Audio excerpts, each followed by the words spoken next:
योग और तांत्रिक परंपरा के अंदर सुषुम्ना नाड़ी एक महत्वपूर्ण और चर्चित नाड़ी है।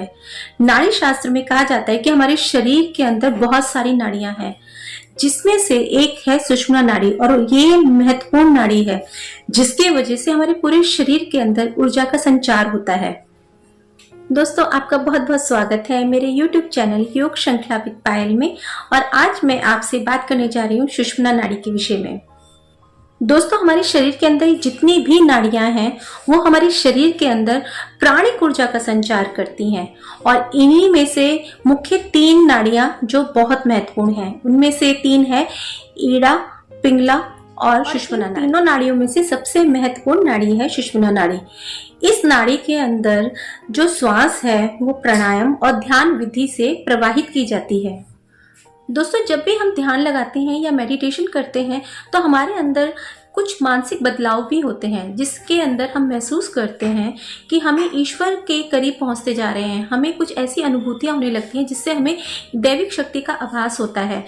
जब मेडिटेशन के दौरान हमारे को ईश्वरीय शक्ति का आभास होता है तब हमारी कुंडलिनी जागृत होती है।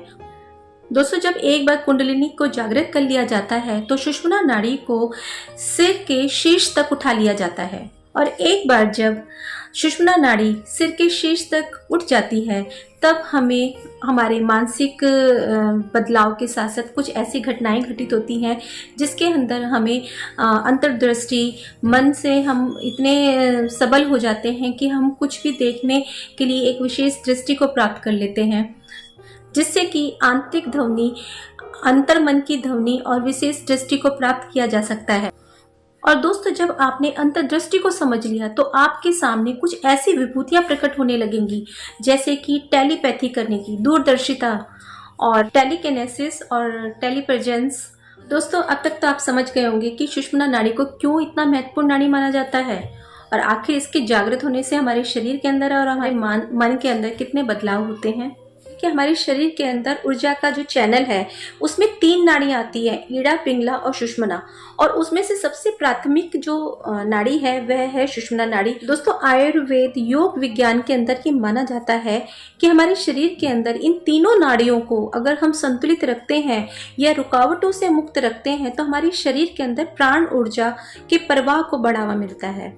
अब आप सोच रहे होंगे कि प्राण ऊर्जा, मैं बार बार बोलती हूँ, प्राण हम श्वास को बोलते हैं। योग के अंदर श्वास को कहा जाता है या सांस को कहा जाता है प्राण, और इसके प्रवाह को बढ़ावा मिलने से हमारे शरीर से बहुत सारी बीमारियां दूर रहती हैं, जिससे कि शारीरिक और मानसिक स्वास्थ्य बढ़ता है। दोस्तों, केंद्रीय नाड़ी होने के वजह से सुषुम्ना नाड़ी हमारी रीढ़ की हड्डी की लंबाई तक सभी चक्रों से होती हुई सीधी चलती है।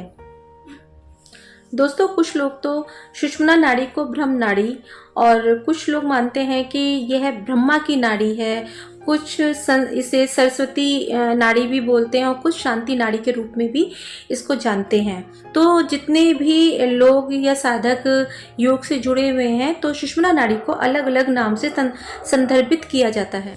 और दोस्तों, सबसे महत्वपूर्ण बात यह है कि सुषुम्ना नाड़ी के अंदर जो श्वास का प्रवाह है वो योग, प्राणायाम और ध्यान के द्वारा ही होता है।